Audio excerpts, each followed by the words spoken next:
Code. Here we go. All right, good morning, everyone. Thank you so much for your grace and your patience this morning. You would think after doing this for a year and a half, we wouldn't keep having some of these fun technical issues that show up, but somehow I managed to pull that off. So unfortunately, y'all are not clones of me that I can now use to get all my work done. You are your own selves.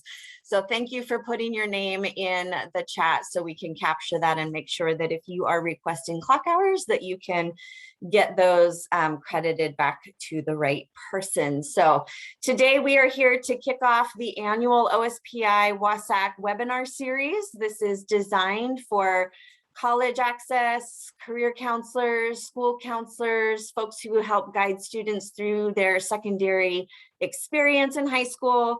And we're going to be kicking off today with a topic that should be maybe not top of mind, but close, coming up in your consciousness as you are working through your schedule changes and getting everybody up and running. So just a few logistics. We are, Tony, hopefully we are recording this and we will be posting this on OSPI's YouTube OSPI-WSAC webinar playlist. We have our own playlist now on our YouTube channel. And so all of last year's recorded videos are there, as well as we will be posting this year's. So we hope you can take a few minutes to check that out. And all the links in this slide deck are live. And so we will continue to put the link to this deck in the chat as we go through the presentation today. For those who are joining, I'm plopping it in again. So if you want to access that and have that up and running on your screen while we are going through the presentation, you are welcome to do so. The recording and this slide deck will be posted as soon as they are all ADA'd and captioned and made sure that we didn't say any words that got mistaken into something we don't want to put in a public space. They'll all be posted on WSAC's website as well as OSPI's, and we've linked you exactly to the place where you'll be able to find those. And then there are 1.5 clock hours available for today. Many of you likely had registered already through PD Enroller, event 133833, so that you can get those clock hours. If you registered through the Zoom link, you'll want to make sure you do go into PD Enroller in the next day or so and get registered for that so you can get your evaluation survey sent to you and then get your clock hours once we've confirmed attendance, which may take us a little while. So please have a little patience because we won't be able to just pull this directly from that report. And then we'll get you your clock hours. Okay. So I want to start off this morning with a land acknowledgement. I am zooming to you today from the very beautiful intersection of the unceded lands of both the Nisqually and the Squaxin Island tribes, which is also known in the English language as Tumwater, Washington. And I am happy to be here today and showing my appreciation, respect for all of the tribal elders and the peoples who have come before us, as well as those who are here presently who continue to provide stewardship for this land and allow us to be here. I wanted to make sure you knew that the links on this webpage will take you to places you can get more information about the tribal lands upon which you may be residing and coming to Zoom rooms from when you are within your school district. If you have an interest in creating a land acknowledgement for your school or your district, would just ask that you make sure you do that in consultation with your local tribe or tribes so that they can help you create a tribal land acknowledgement that will reflect the area in which you are residing. And with us today, we have a wonderful slew of folks who are here to both host this webinar and talk with you about some really incredible strategies to support students in accessing financial aid and doing their preparation and due diligence for a transition into our 2- or 4-year college system. So again, I'm Kim Rakedahl, and I appreciate, again, your patience with renaming yourself so that we don't have 200 Kim Rakedahls in this room together. And I am currently the lead at OSPI for secondary school counseling, and all of my colleagues are going to introduce themselves to you here right now. Good morning, everyone. My name is Sarah Weiss. Weiss is nice. Hopefully you can remember our time together with that this morning. Hope you all are having a good morning so far. I have the privilege to serve as the Director of College Access Initiatives at the Washington Student Achievement Council. And I'm so excited to hear from you today and talk through Financial Advising Day. So thanks for joining us this morning. Excuse me. Good morning. My name is Christina Winstead. I work with the Washington Student Achievement Council as well. I am fortunate enough to work with Sarah Weiss. She is nice. The name is real. And I work with the 12th year campaign. I get to do all fun things financial aid, which I am so excited to talk to you about very shortly. Good morning, everybody. I'm Karine Borders. I'm the Executive Director of West Sound STEM Network. We serve the Kitsap and Olympic Peninsulas. I am also very fortunate to get to work with this team and with STEM and Career Connect Washington networks across the state and all of the partners. And good morning, everyone. My name is Mark Cheney, and I serve as the Director of the South Central Washington STEM Network. And we thank you for taking the time. Appreciate you joining us this morning, and we hope that you gain a lot from our time together today.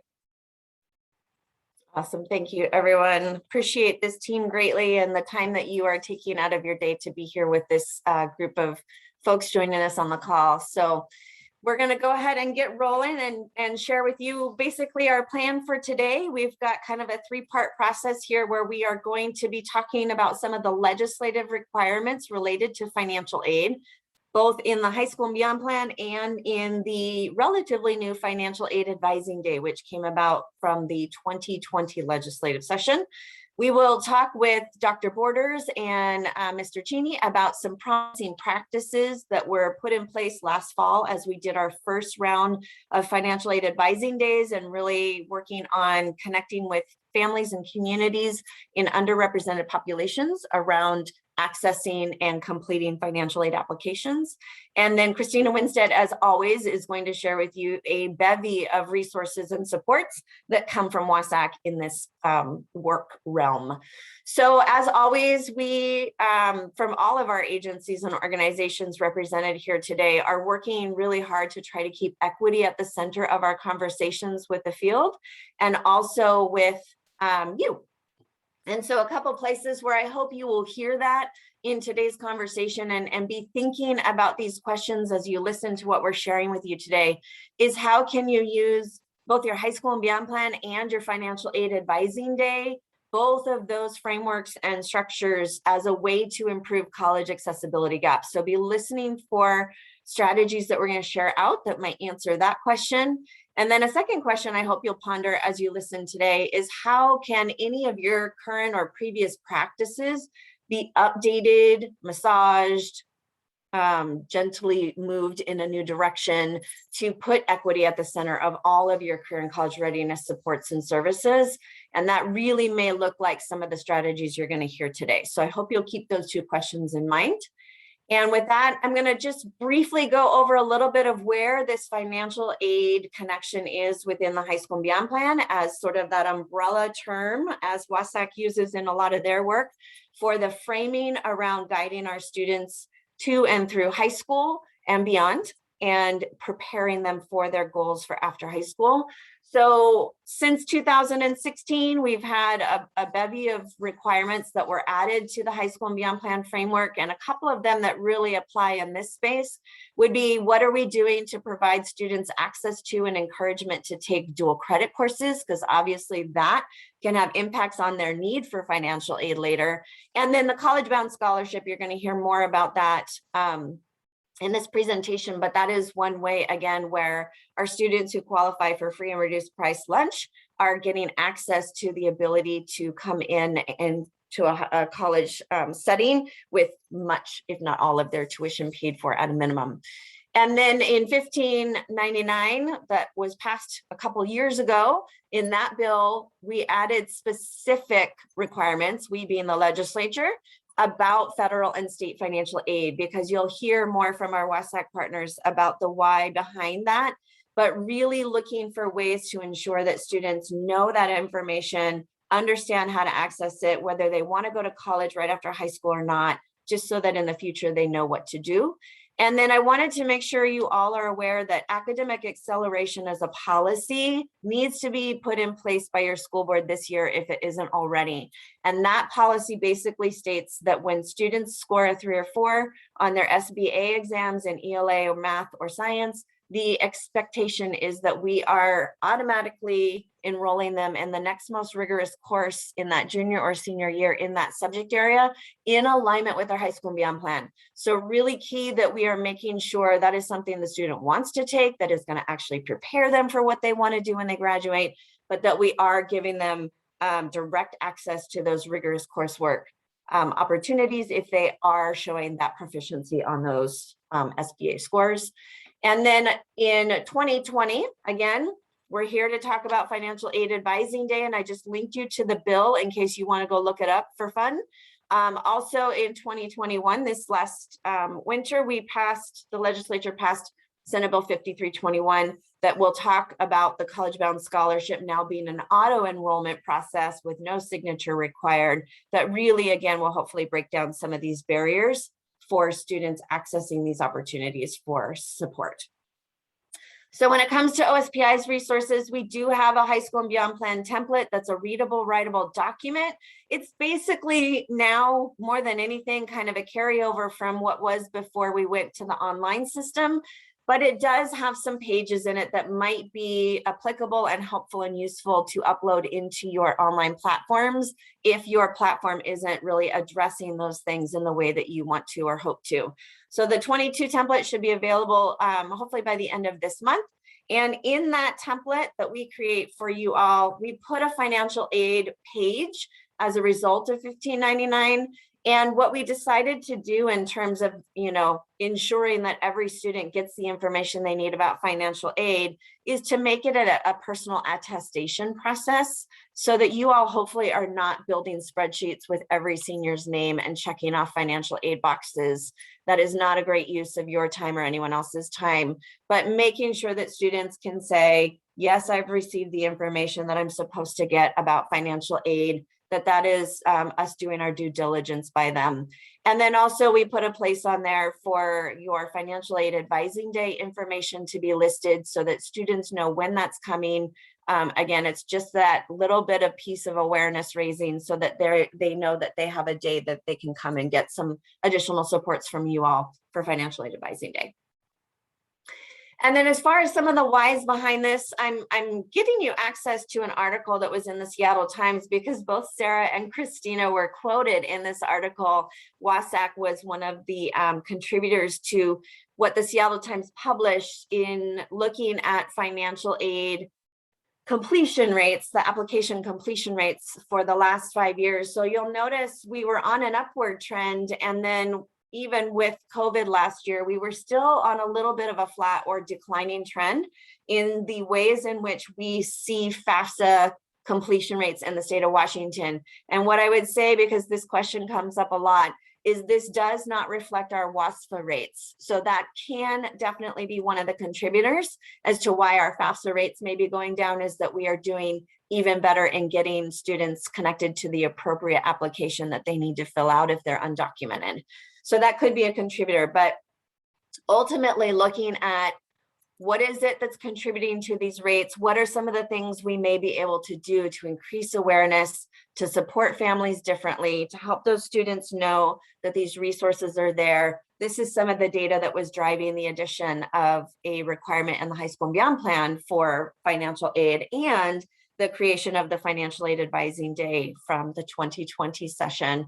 So I wanted you to kind of get that big picture piece of data. And then when we look at some of our student groups in particular, where we see concerns, obviously, is with some of the groups you'll see on your screen now who are below that statewide average. And you'll notice, of course, that our students with disabilities and individualized education programs are very concerning in how low they are turning in these applications at a rate that is far below what the state average is. And so really thinking, Is that a group of students that we need to reach out to differently to ensure that they know how they can access some of the resources that are out there to support them in going on to college? Because while we know that we have a fair number of students not taking that route, when we look at our data about students with disabilities, 80% of them should be in regular ed classes and really very capable of going into 2- and 4-year colleges with the supports that they receive.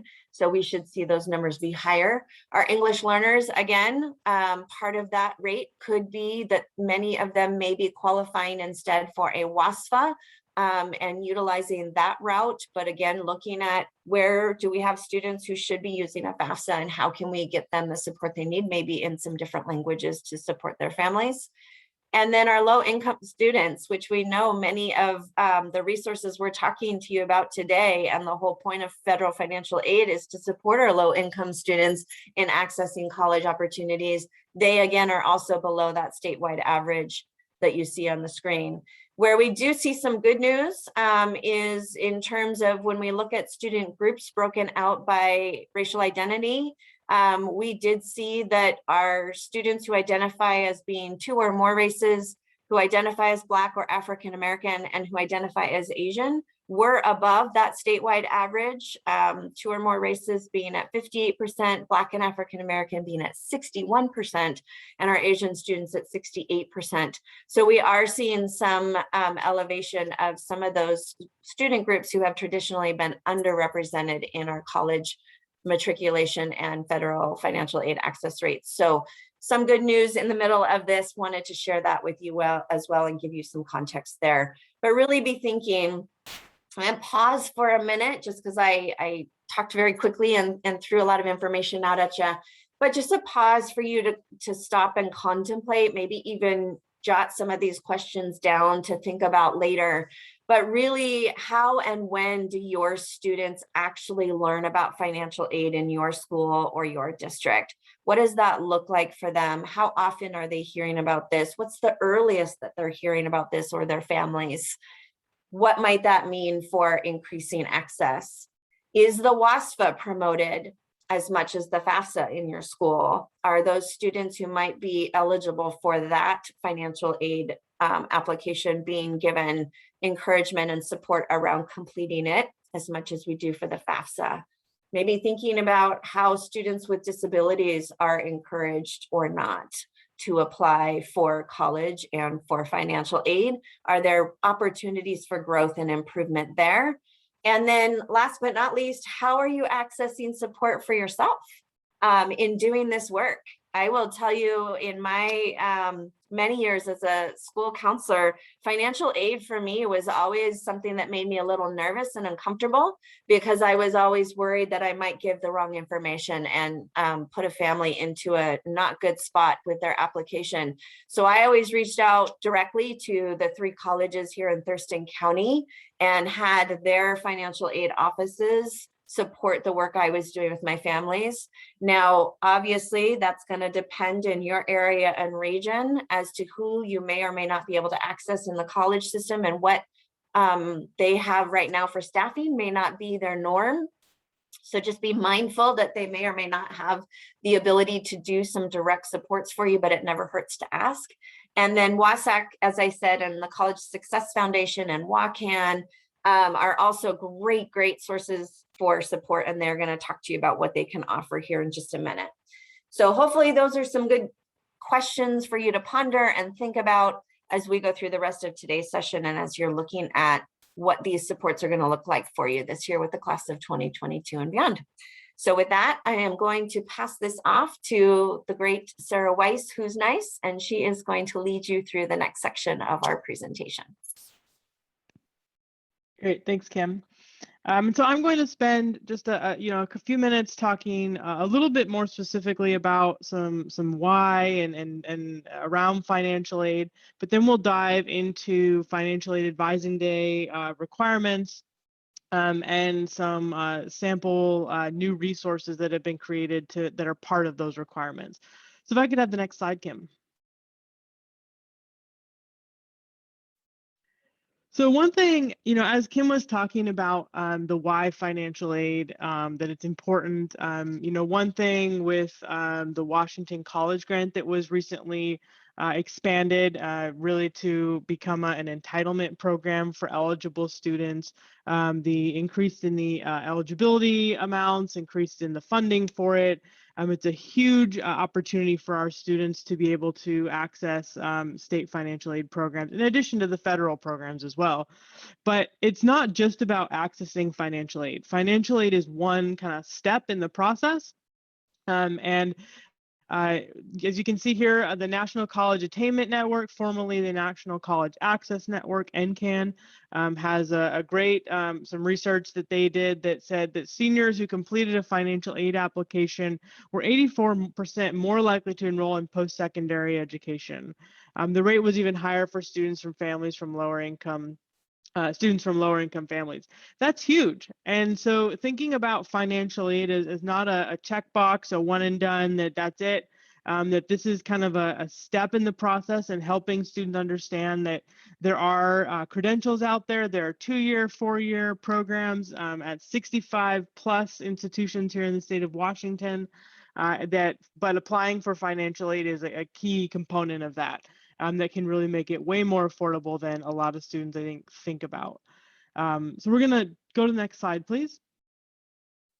And so I wanted to just share, again, not to belabor the point, but that, we have these amazing opportunities in Washington State with Washington College Grant, but collectively our students struggle with completing the financial aid application forms. Kim mentioned WSPI could be a contributor. I'm certainly sure, that some students are completing a WSPI, but we know that there are more students out there that might be thinking about college or some sort of education after high school, but really may not think they qualify, may think not know where to go, and really not understanding that what all the opportunities are out there. So this data I wanted to share, this was as of this week, and so I wanted to share that we have just under half of our students for the class of 21 had completed a FAFSA, and then we also had 4% of those students had started a FAFSA but had an error to it as well, which Christina is going to talk about some of the supports that 12th year can provide for students with errors as well. Next slide. Thanks. So Financial Aid Advising Day, what is it?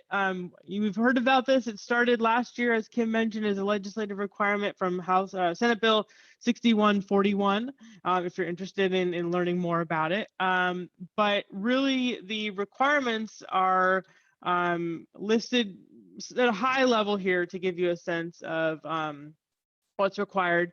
So the example of some of the information that districts are supposed to share to their students is focusing around that Washington College Grant, WCG. So talking about eligibility, we have a financial aid calculator that I'm going to show you in a couple of slides. But the Washington College Grant, talking about the fact that students and families from a family of 4 who make about $55,000 a year would get a full Washington College Grant. Up to students and families from a family of 4 at $102,000 a year would get a partial grant. So it's really expanded the income ranges. And again, if students are eligible, they will get it. And so they can use that at over 65 colleges and universities here in Washington State. Huge opportunity with Washington College Grant, plus all the other programs, College Bound Scholarship, Passport for foster youth and homeless youth, as well as Pell Grant and other institutional awards too. So talking about Washington College Grant is a big component of the Financial Aid Advising Day. Also talking about how do students access these programs, financial aid applications, FAFSA, WSPI, as well as there's something in there called the CSS profile, which is something that I believe just a couple of schools in Washington State utilize, but there's resources on that as well to share with students on how to access these programs. So not just about the programs, but how to access them. The bill also instructed WSAC to create a new financial aid calculator that would show students and families their eligibility for Washington College Grant, which again, I'll show you in a moment. But that calculator is a tool that can be used to to help students understand their eligibility for Washington College Grant and Pell Grant. There's some requirements around notification. The bill instructs that school time should be used, and students and families should be encouraged, districts should encourage supporting of filing events with families outside of the school day. WSAC, Christina is going to talk a little bit more about this, but the Washington Student Achievement Council is hosting 5 virtual filing events that you can partner with us on if you're interested in that. That will be held outside of the school day, where students can get free assistance on filing an application. There's also a notification requirement that districts should develop an opt-out process. Now, of course, we want to encourage all students to have access to this information, but if a student is not going to or not interested at all, there is a process for opting out. We do have a template, which I'll show you in a moment as well. And so the assistance component I wanted to speak to is that many of you and many of us are already doing a lot of this work. It's about tying it together, not reinventing the wheel when it comes to resources, promoting the new, at this point, not as new, but still I think we can call it new, right? Washington College Grant and the new resources that were developed in support of that. So 12th year campaign, we redesigned our website. Can I have the next screen, Kim?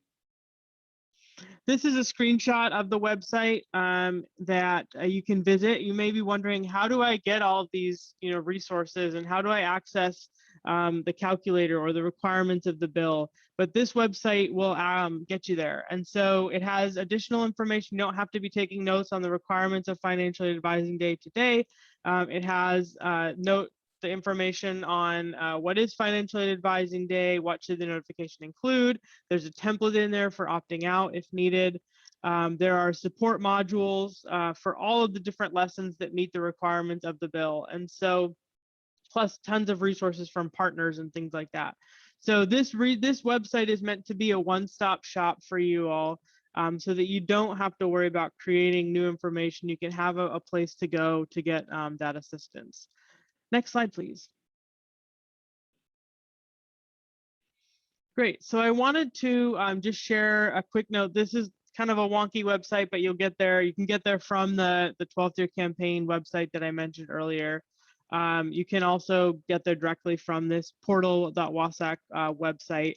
But this is the financial aid calculator. You can estimate, a student can estimate their award with the Washington College Grant as well as the federal Pell Grant.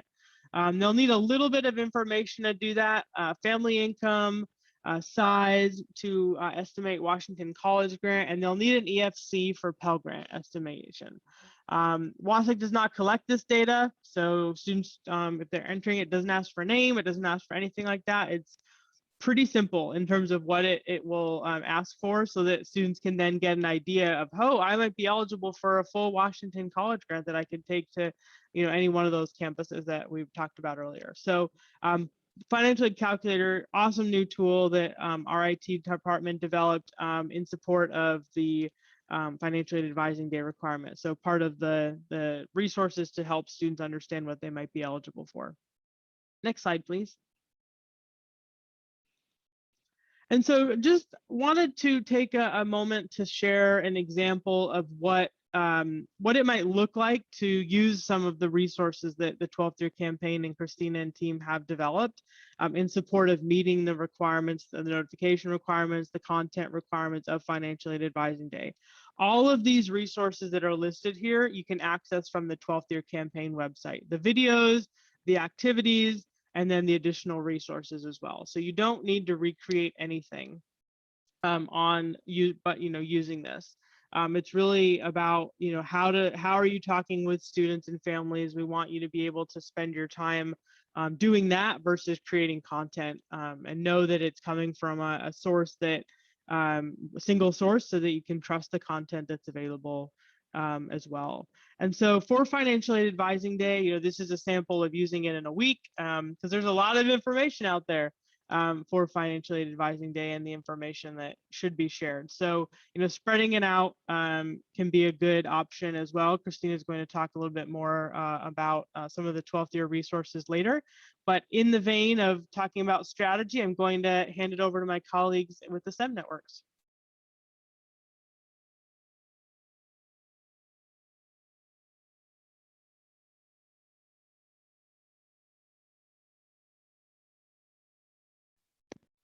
Corinne, you're muted.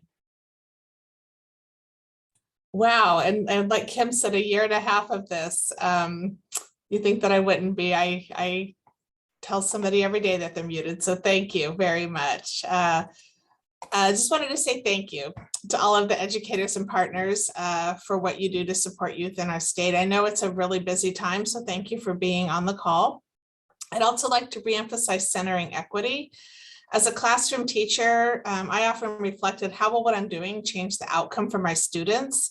And that same reflection applies today. So how will what we are doing to change the trajectory for students by changing opportunity and access for youth furthest from educational justice and opportunity in terms of obtaining a post-secondary credential? And we know that a post-secondary credential, a technical certificate, an apprenticeship, a 2-year degree, a 4-year degree, et cetera, increases the potential for a family wage job.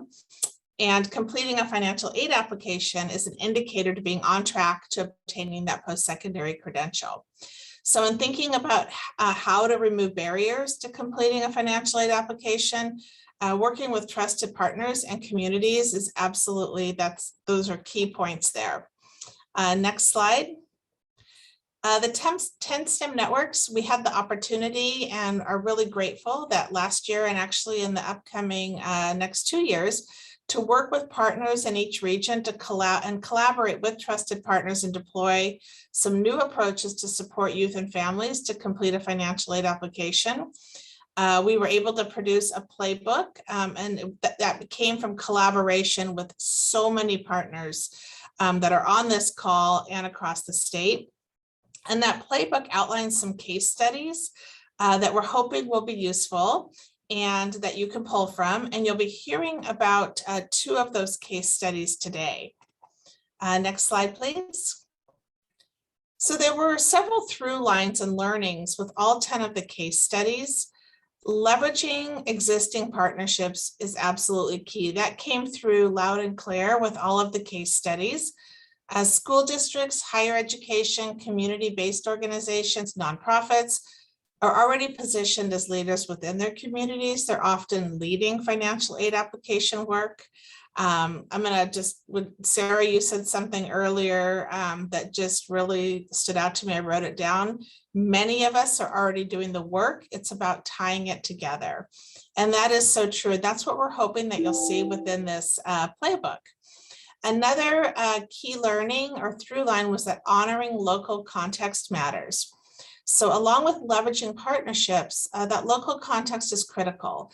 What works in a small rural district may be different than what works in a large and urban high school. And so we're hoping that the way that the case studies are designed, you can quickly look and say, oh, this looks like our environment, and maybe these strategies might be useful to us. Also sharing and scaling existing practices and resources, that's essential for removing barriers. And agencies on this call today have developed, and you saw some of those in chat, some of those, many of those leading resources. So we didn't really invent anything new. It is about working together to tie it together. Next slide, please. So the link for the playbook is in chat. It is a live document, so you might see it change a little bit over the next year, but you can get to that. You can download it. It's a practitioner's guide. It's designed to be useful, broken up into several sections, beginning with framing the challenge. So that could be potentially something that might be useful to you if you were talking to somebody that may be unfamiliar with why is it so important to support youth for financial aid completion. Again, especially when we're talking about an equity issue and we're talking about supporting youth and removing barriers for those furthest from justice. Case studies are next. And as I mentioned, we hope that you can see your context in one or more of these case studies and that you might be able to either find new strategies to try, or you might say, yeah, you know what, I am trying that and that works. And I'm happy to see that it works somewhere else. Resources and contacts are included throughout the case studies as well.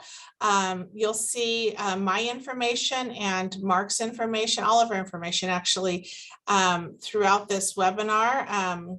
Mark's and my contact information are also in the playbook. Happy to have you reach out to us as well. And with that, I'd love to turn it over to my colleague, Mark Cheney, to share the process and results of 2 of those case studies. Thank you so much, Corrine. And as I introduce the case studies, Corrine framed nicely the fact that case studies are developed from across. There are 10 case studies that are included in the playbook, and the case studies are intended to actually give you what does it really look like when we implement these best practices and the foundational practices that are described in the playbook. What does that actually look like in a rural context, in an urban context? And we hope that as you look at the 10 case studies, you'll find some case studies that are very applicable to your own context. It's my opportunity today, as I guide you through what the structure of a case study looks like, to introduce you to 2 case studies that happen to have come from South Central Washington. The first case study happens to be around using data. So whether you come from a small rural district or a large district, one of those foundational principles detailed in the playbook talks about the importance of using data. And in our first case study, the case study actually, each case study starts with a quote from one of the stakeholders in that region or in that context. And I want to go ahead and read the quote that kicks off case study number 1. Comes from one of our advising team members at Eisenhower High School, and it says, as a team, we can say without reservation that our most significant learnings have been related to data. The WSAC Fafsa Completion portal is helping our advising team to monitor the completion of the Fafsa and to provide support families need to complete their application. Our FAFSA-WSPI completion data has helped each of our participating schools determine a strategy that is site-based and protects the rights of our undocumented students and their families.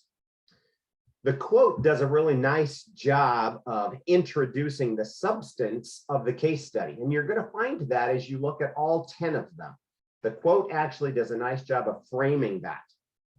The next section after the quote is the title of the case study, which helps you determine, is that really going to be a case study that's going to be a valuable case study to us? And the title of our first case study is using data to support increased FAFSA-WSPI completion, which should be applicable to anyone, which was why we chose it as one of the first case studies to feature today. The next section of each case study is the context. This case study details the data journey that an advising team from Eisenhower High School, a large urban school district in Yakima, Washington, experienced. So it gives you an idea of, this one happens to be from an urban school district and a large high school with approximately 2,500 students. The next section of each case study lists the contacts. While I get the opportunity to tell you about the case study, each section, the contact section, gives you the opportunity to, after you've read the case study, you may have questions. You may want to learn more. You want to learn more about their story. You may have questions that you want to ask specific individuals. And these individuals have said, hey, reach out to us. We're happy to share information about our story and to assist in any way we can. So we've listed our different contact information there for the Eisenhower case study.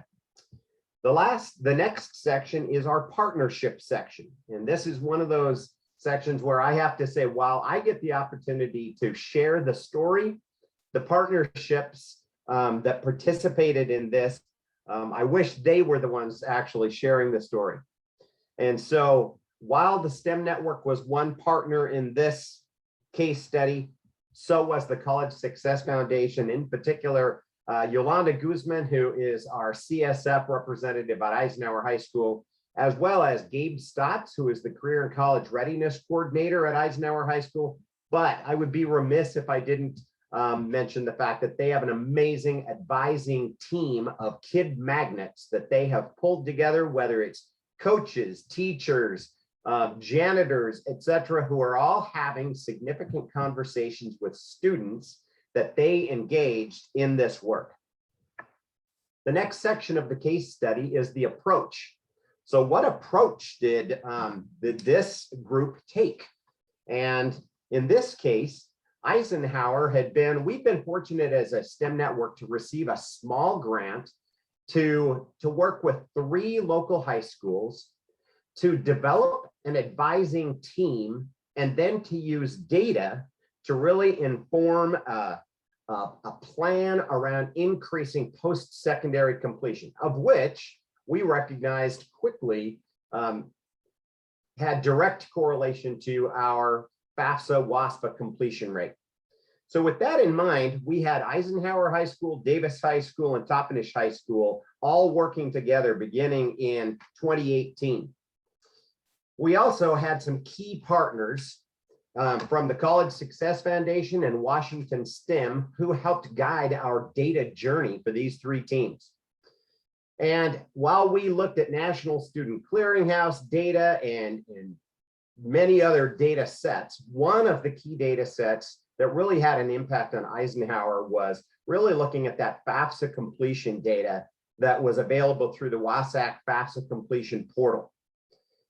And initially in 2018, when they were looking at their completion rate at only 49%, 7% below the state average and 15% below their neighboring Davis High School. And for those of you who work in high schools, you know that while they wanted to, really see where they were in relationship to the state, they were much more, their crosstown rivals, they were very interested in what Davis was doing.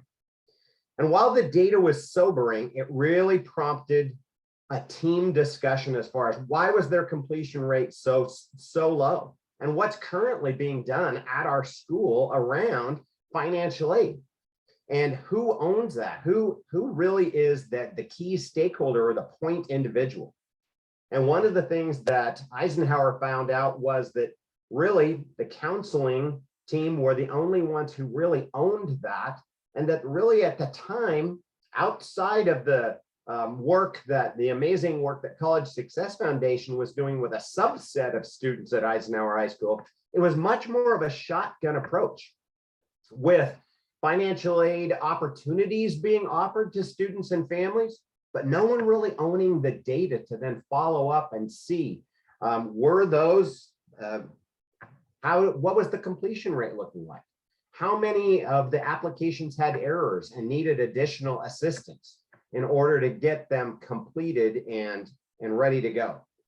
So in the Eisenhower story, Gabe Stott stepped up as the new career and college readiness coordinator and said, I'll take ownership of that data and make sure that it gets out to all of our advising team members. So every Monday morning, Gabe took that data and then he reached out to advisory teachers. He reached out to Yolanda with CSF. He reached out to others who then reached out to students and provided that assistance to really get those applications completed. The next section of each case study is the success section. Each of the case studies are listed in the playbook because it was a strategy that led to success, that led to increased FAFSA-WSPI completion in that context.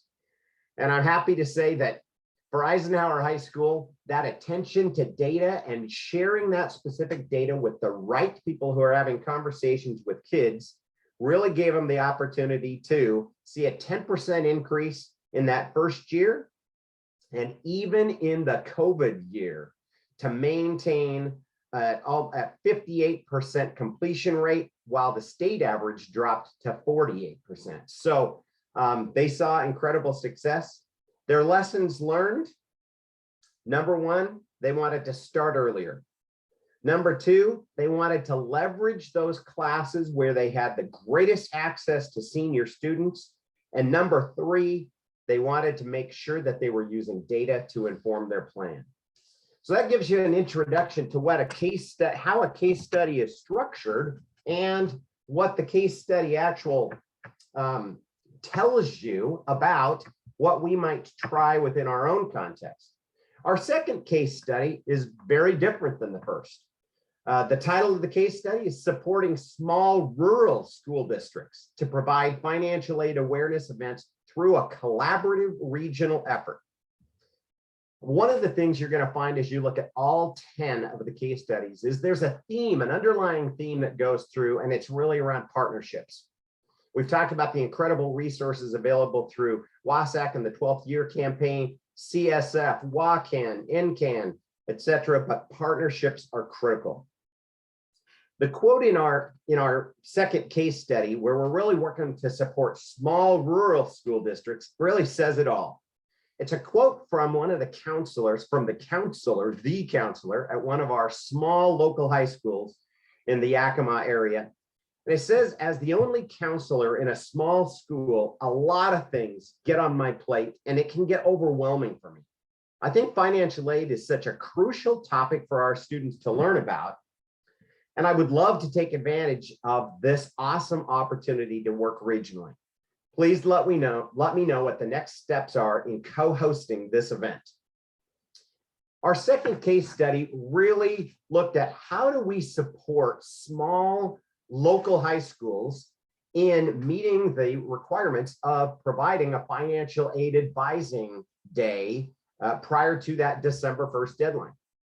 So as a team, the STEM Network as a coordinating team, the STEM Network, our College Success Foundation, and WACAN, we came together and said, how might we offer the opportunity for small rural districts to co-host events with us that then really allows us to step in, provide the content of those financial aid awareness events and activities, but allow them to co-host where they take responsibility of promotion, reaching out to their own communities, and also welcoming as we host each event, welcoming those people from their communities to the events. And with this as our structure, we were able to sponsor 11 regional events. We co-hosted with 44 different partners from around the region that all came in to provide one-on-one support for families and students in breakout rooms around specific questions and completing their FAFSA or WSPI application. On those, we offered the events in Yakima County, Kittitas County, as well as in our Lower Valley region. And we offered them in both Spanish and English. And I have to say, it was the synergy that came about by working together and the relief that our small school districts felt was really overwhelming. With that, we had the opportunity to meet the needs of hundreds of students across the region through a virtual platform. And we are already gearing up for a whole new fall of events once again this year. It was an incredibly successful opportunity, and some of the lessons learned that came out of that second case study were just the power of working collaboratively, pooling resources, expertise to meet the needs of families and students in our small rural school districts. And by really providing that targeted assistance to families and students, it allowed us to get those kids over the line and up our completion rate in some of our small school districts.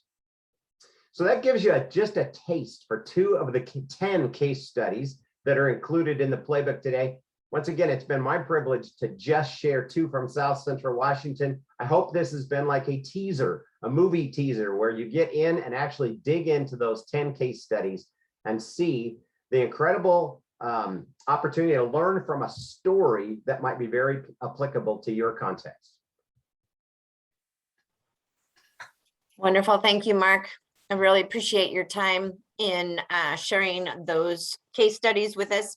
Want to just pause for a moment and allow for folks to, if you would like, put any questions that you may have for Mark or Dr. Borders in the chat. You are welcome to ask any questions if you would like about what he shared, or Dr. Borders might be also able to answer questions about the playbook itself outside of the 2 case studies that Mark just shared with you. So just going to pause for a moment and allow for that. If you would like to put a question in the chat, please go ahead and do so at this point. And while folks are thinking about that, I just want to say thank you again for your grace with the naming issue that we have in today's webinar.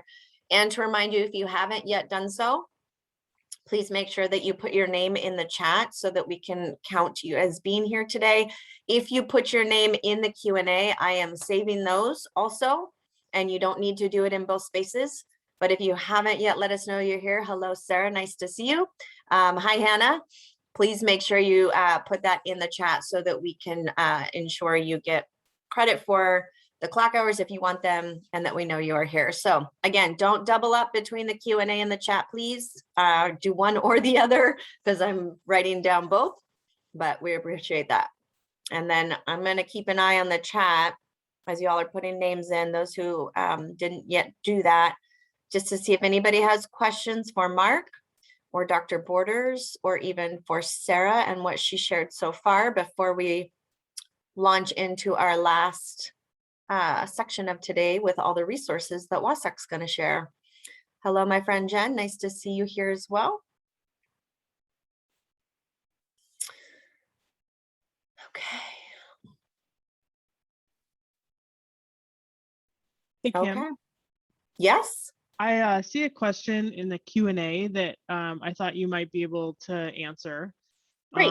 From your section earlier. It says, where in the high school and beyond template can we find the My Financial Aid Options form that you showed on the slide deck? Yeah, so right now the class of 21 form is still currently posted, and I'll put the website in the chat here as soon as I stop talking of where you can find that. The financial aid page isn't going to change. It'll be the same when we launch the 22 version, but it's in our high school and beyond plan template on the OSPI website. And it is, because it's downloadable, you can basically just lift that page right out of that template if you want it, and it's helpful, and then just upload it to your online platform if you would like, if that's helpful. So I'll put the link in the chat here in just a minute to the webpage where the template is posted, and just know we'll get the 22 version out shortly. Thanks for flagging that, Sarah. I was just looking for names. I'm trying to make sure I have them all. Any other questions at this point?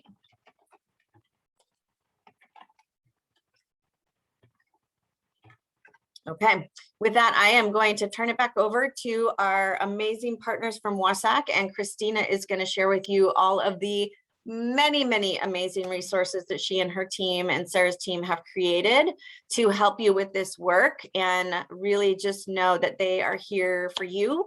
And I hope you will take advantage of that, because if you haven't heard Christina speak before, you will hear her passion for this oozing out of every pore of her body as she speaks to you this morning. So Miss Christina, you're Good morning. So I'm going to go over resources. We've learned about Financial Aid Advising Day, kind of the requirements, what other people are doing, all the awesome stuff that's going on. And now we're going to learn about all the resources that we have. So the first resource that we have here is the 12th Year Campaign, and this is my baby. As you can see by my lovely logo over here, the 12th Year Campaign, what we do is we work with counselors and those who are serving students to provide training and resources and supports to help you with Financial Aid Advising Day and supporting your students as they fund their next steps. We also help with admissions work as well. There are different participation models.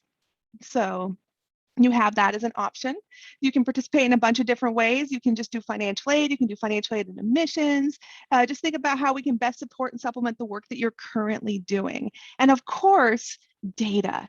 For me, I love data, and I love financial aid data because it lets me know where we're at in the cycle, where we're serving students, where we may need to provide a little assistance.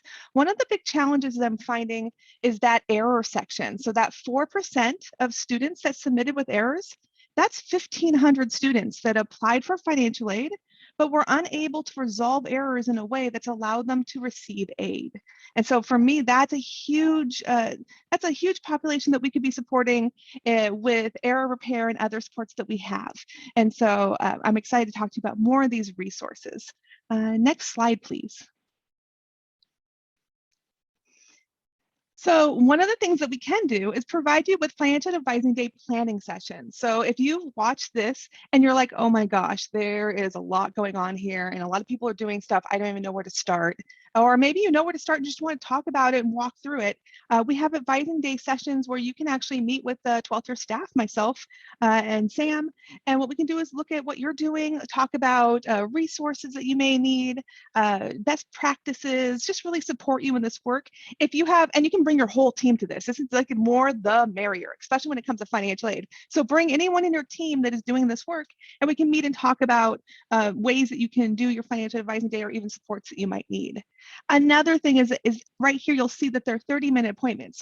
If you want an hour-long appointment, no problem. Just book back-to-back appointments, and then you're able to have an hour-long session with us. And you can, I'll be putting all of these links here. They are actually, I'll be putting them in just a second.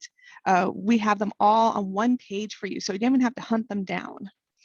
And so for the Advising Day sessions, I do encourage you when you are attending these sessions to kind of think about what you're already planning on doing or what maybe worked last year or didn't work and what works for your region, because every region and every school is different. And we want to know the best way to support you. Also identifying resources that you may need to provide information to your students in those categories that meet the requirements of Financial Aid Advising Day.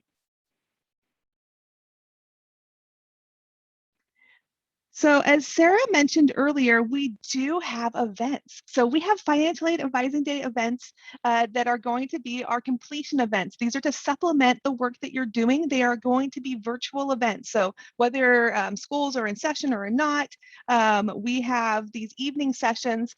And the reason we're holding these is we got a lot of positive feedback from parents who were unable to attend and students who were unable to attend a school event because of another activity or something going on, and they were able to attend the virtual events.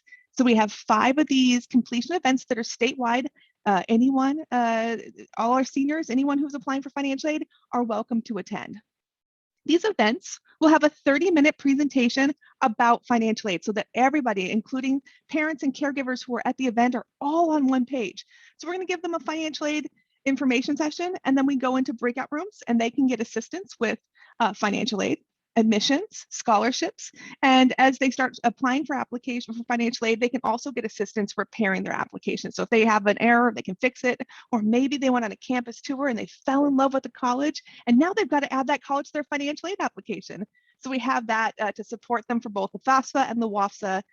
To do this, of course, we have volunteers that we're asking for. So we're asking the colleges, anyone who's supporting students in this work. We're looking for roles from financial aid, basic support, just answering financial aid questions like, what website do I go to? Am I at the right page?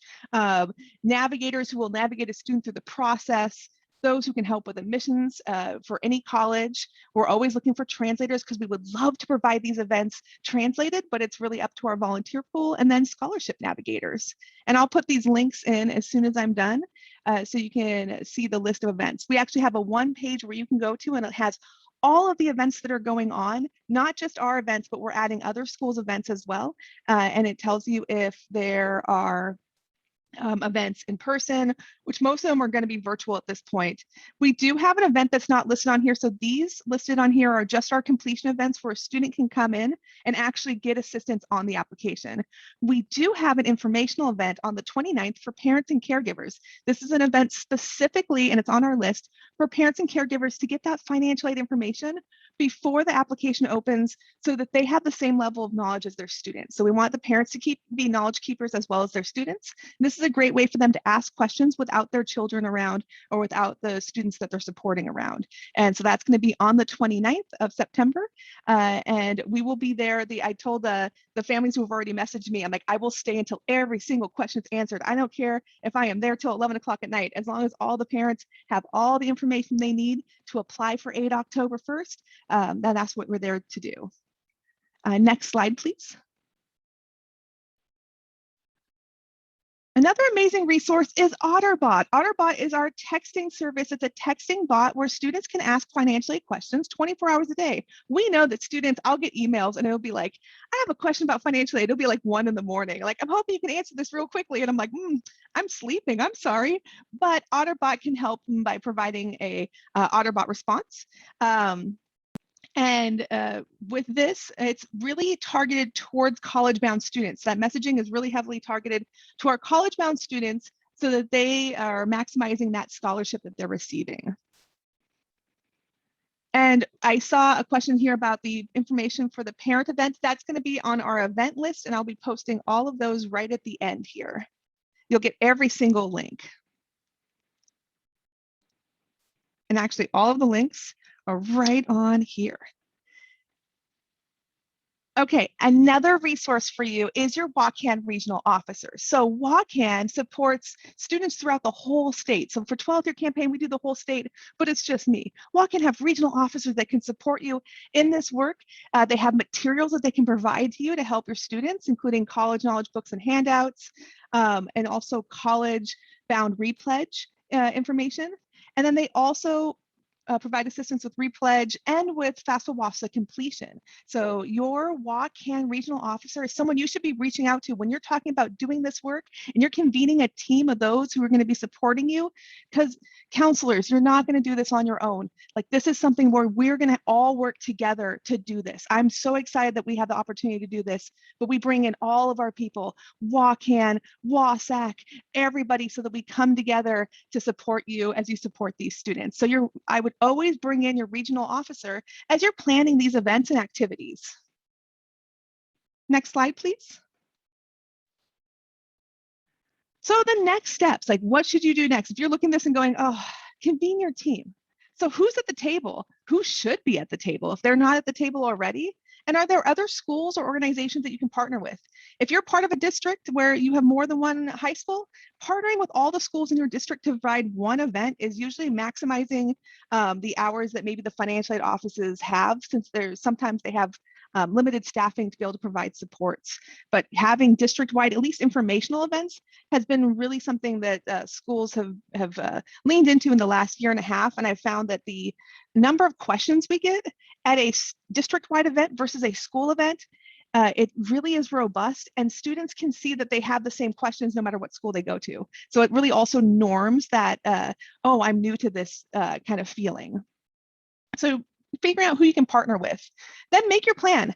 How are you going to inform students on all of the things that are required and their families? How are you going to do your event? I encourage you, make it exciting, make it fun. I know it's financial aid, and a lot of people think that's boring. I think it's really exciting, because to me, a financial aid officer's 30-minute investment of their life completely changed the trajectory of mine. So to me, I see this as being really exciting.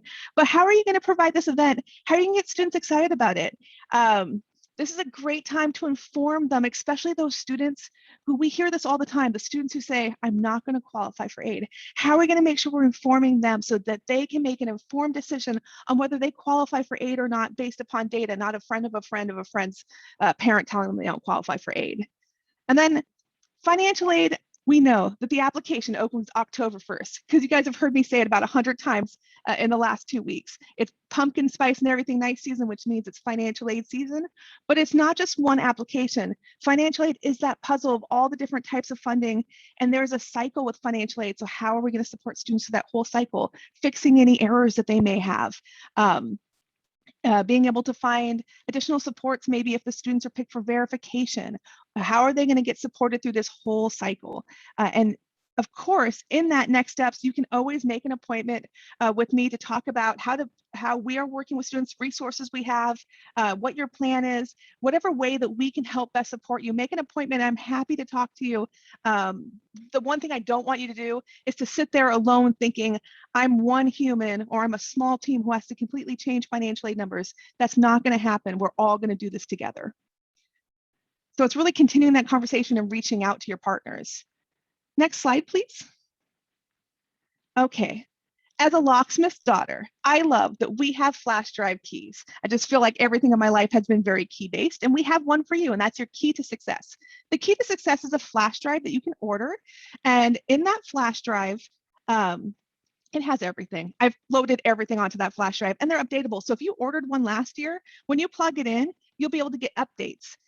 And if you, so I know some of the schools have said, oh my goodness, we don't get flash drive. We can't use flash drives anymore. The firewall won't let us use them. I put the entire, so I put this link in here earlier, but I put the entire key onto a Padlet. So you have everything all in one spot that you can access either as a website or as that flash drive that you can order. And so that Padlet has all the trainings on it. I know someone in here asked earlier, it'd be great if we had a financial aid presentation that had all of this stuff in it.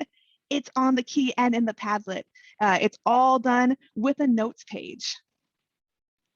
So don't forget to order your key to success if you don't have one already, and update your key if you do have one. And then if for some reason your key didn't work, or if I sent you a key and it was with some Laffy Taffy and the Laffy Taffy melted at our beautiful Washington weather and ruined your key, please reach out to me. I'm mortified. I will send it without anything that can melt, I promise you.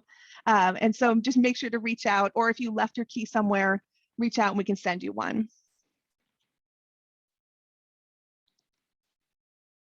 And to order a key, I'm going to put that key order form link right here in the chat.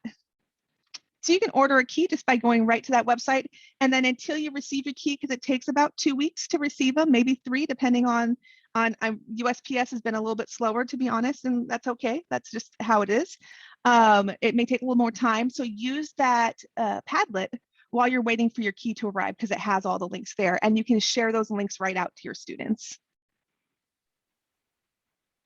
And I will go ahead right now and start putting those links in from the resources. And if you're looking for a resource, just go ahead and put the resource you're looking for in the chat, and I'm happy to send it to you.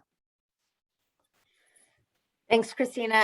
We did have a couple questions during your portion here that I wanted to give you a chance to answer if you haven't seen them yet. So one of the many me's out there would like to know if they can how to get signed up for a financial aid night with their parents. They've contacted Anna Fulland, but wanted to get something scheduled. So do you have a process? Do they go to your Calendly? How do they do that? If you're looking for someone to present, so you'll still reach out. So if you, it sounds like your WACAN, it sounds like you reach out to your WACAN officer. You can also reach out to me. I'm only doing virtual right now because there's a lot of schools and there's a little me. It's the only time where I'm little.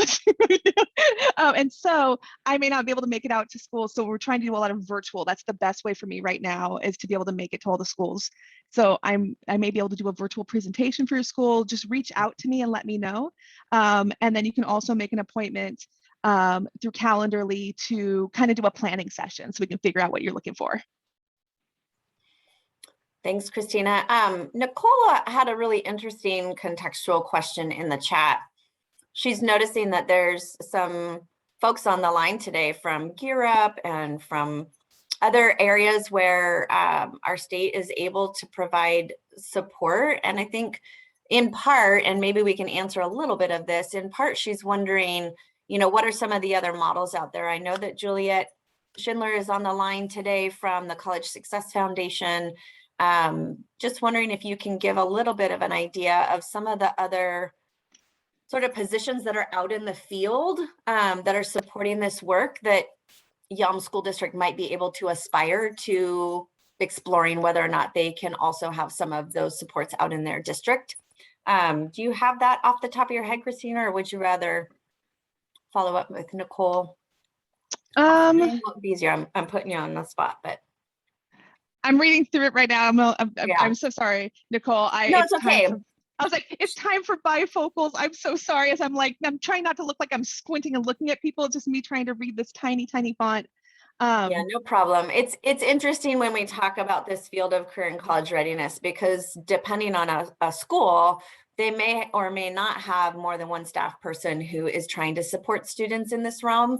And so I think what I was getting out of Nicole's question is a curiosity about what are some of the other resources out there that some districts are accessing, and, you know, if there's any way they can explore those in their own district.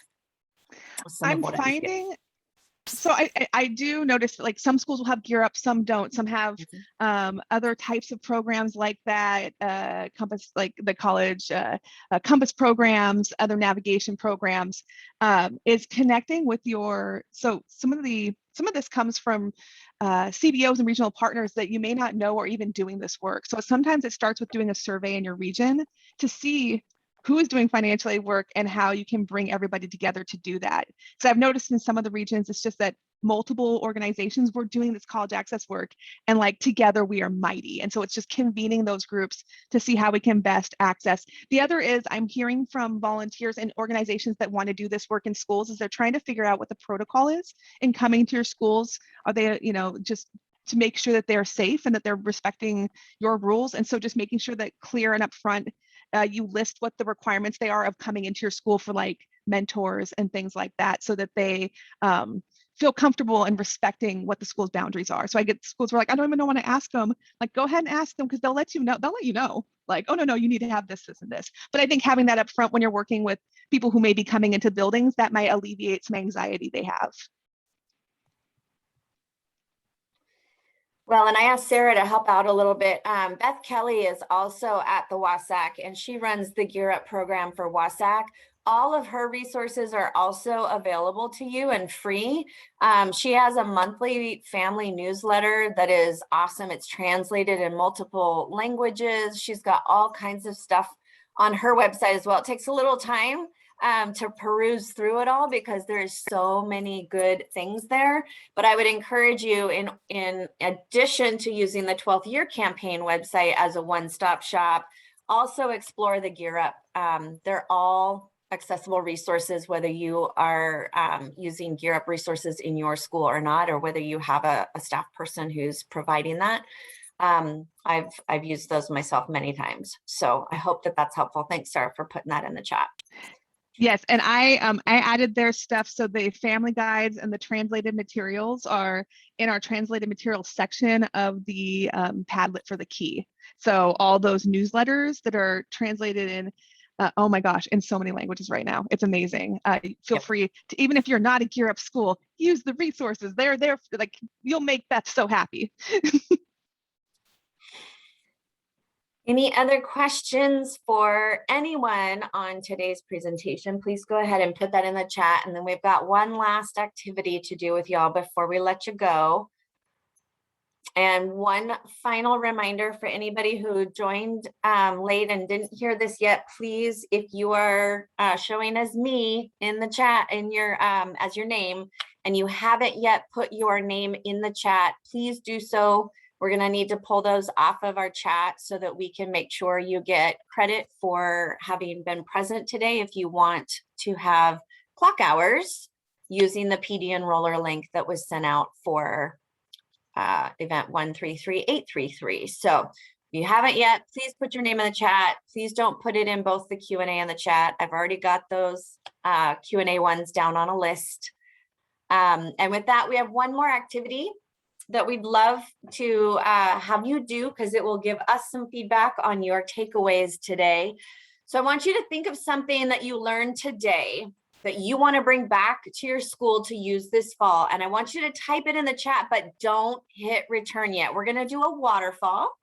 And that is basically where you're going to type what you're bringing back to your school in the chat without hitting send. And then as soon as I say go, everybody will hit return, and it just cascades down like a waterfall, all the great takeaways that you have in your head that you are bringing back to your schools. So take a moment now while I'm getting this set up, if you would please, to just type something in the chat that's a takeaway from today that you are going to bring to your school. Oh, you guys don't see the comments in the chat. Well, we see them and we want to know what your takeaways are.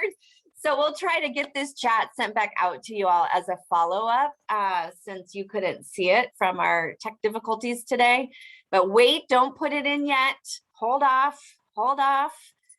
Just give everybody about 15 more seconds to put your ideas in the chat, but don't hit send yet.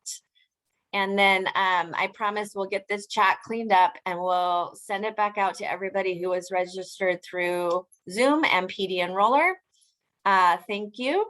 So are we ready? 1, 2, 3, hit send. I want to see your waterfall of all the things you are bringing back to your school as you come to the end of today's presentation. Oh, love it. See OtterBox a lot, the calculator, resources, WACAN, more OtterBox, 12th year campaign, many resources. Yes, Christina and Sarah's team, they are your best friends in this space, y'all. They will be here. All right. Excellent. So go ahead and keep hitting send. If it took you a minute to type your ideas of what you're taking back in the chat, please feel free to put those in. It gives us some really good feedback on what landed with you and what you heard that's helpful. Seeing that you're interested in the strategies and things you're learning about.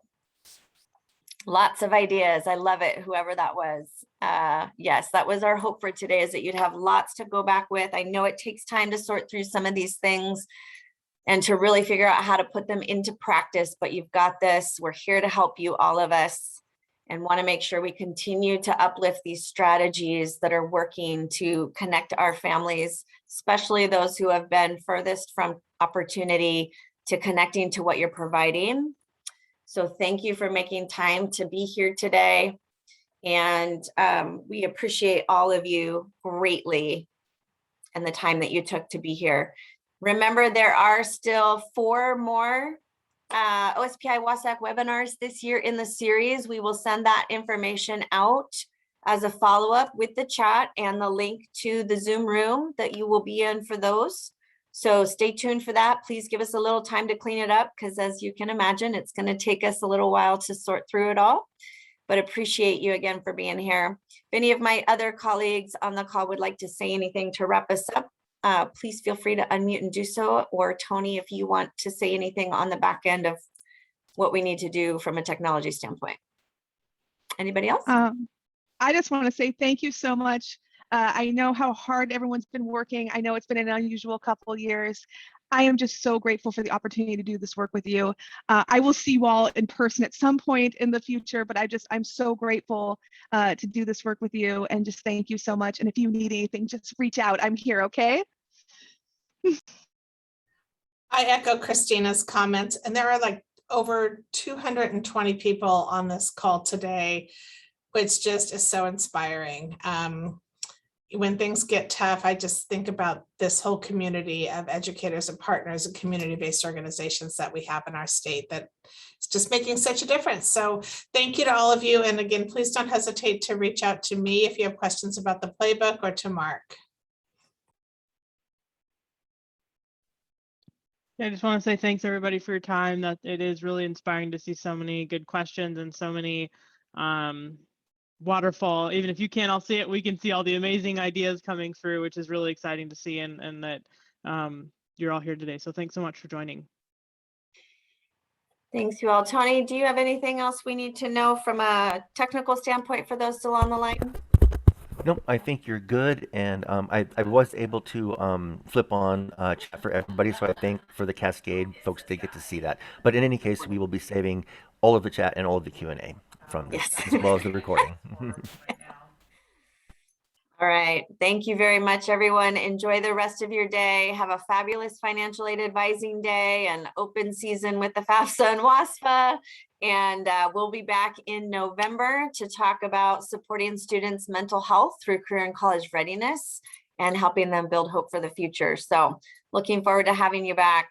And we will follow up, I promise, with the appropriate links and all the information that you need to have for the rest of the series. As far as getting a copy of the chat, we're going to go through and clean it up, and we will send that back out to everybody who registered through PD Enroller and Zoom, so that you can see the cascade and know what else was communicated in terms of answers to questions and all the wonderful links that Christina and everybody posted. So all of that will come to you. Just please give us a little time. It's going to take a little while. And this recording, again, remember, will be posted. So, all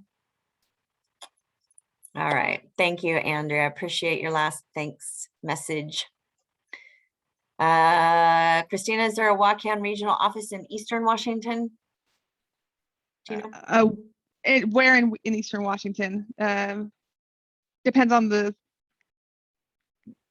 a couple different ones. There is. You're still on the line to just. Washington. Mhm. Yeah. Spokane. Oh, area. yeah. Yeah, you have, here, I'll throw it into the chat for you. Awesome.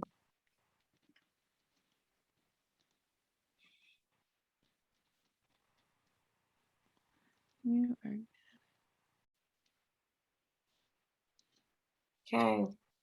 For the rest of you still hanging on, we just gave you 7-minute bio break to get back to whatever your next thing is. Since you were scheduled till 10:30, you've got 7 minutes to take a breather, either before your next Zoom or before you see your next student, whatever the case may be. Enjoy your 7 minutes of taking a deep breath. Thanks, Christina, for putting that in. Appreciate that. And then Tony, is there a way to put us back into a separate room so we can just debrief a little bit while everybody else has a chance to clear out? Let me work on that. Give me just a moment. Or have them all go into a waiting room, either way. Through the entire presentation, I could see appointments booking. Boop, boop, boop. Nice. That's good. Oh, yeah. And Christine, I will say through the entire presentation, my texts were blowing up on my phones. It's so hard to pay attention. It's like, oh, these incredible resources. And my just going bing, bing, bing, bing, bing, bing. So I was like, yep. Great stuff. I love that that we've developed so many resources now, that we have like a nice suite of stuff that we can fill that Padlet up with. I even got emails during it that just invitations to events and things like that. So it's nice to see that they're engaged. And I know it's I know it feels like an extra ask, Financial Aid Advising Day, but it's just a really cool opportunity we have to inform students about like one of the nation's best financial aid packages that we're not utilizing. And that breaks my heart. Well, I was getting texts talking about, man, just even that, the structure that I think Sarah was sharing for a financial aid advising week and what that looked like. And then with all the resources that were available for the whole week, it's like plug and play, ready to go. And they just didn't know even existed. And it was like, yeah. Great. That document is also so that's just the slide, but the document itself, everything's hyperlinked. So you just have to click on all the links. So you can send that to students and tell them. And I'm in the process right now of updating all the quizzes that are on there, Kahoot quizzes, because then you can use them whether you're in class or not. I've had schools who will use them and then use college swag they got for free as prizes. I mean, it's just, it's just other ways to engage students, but I love that we have them and that people are using them. Well, and I love the fact that, we plan regional events and we work with our partners and we plan regional events, but then we just always add, what are your events as those additional opportunities for families and students to plug in. It's like, man, we want to make sure that there are a plethora of opportunities for students and families to plug in. So one of them will work, or maybe they get in and they just end up with more questions that they can jump on to a follow-up event or whatever to get those questions answered. I just think that's the power of a statewide system, all focused on same goals around financial aid. So yeah, it's really exciting. I love that the statewide events are great because I'll have families that'll come in and just do the presentation part. Like, well, we got to go, we got to run, we got soccer today.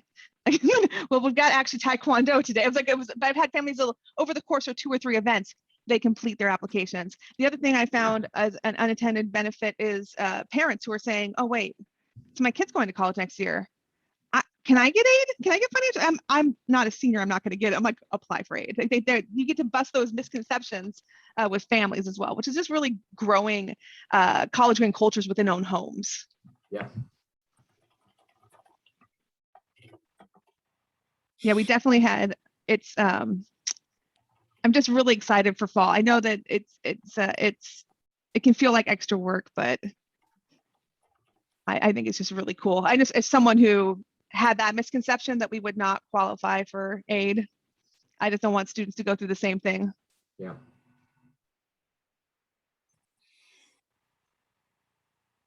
Okay.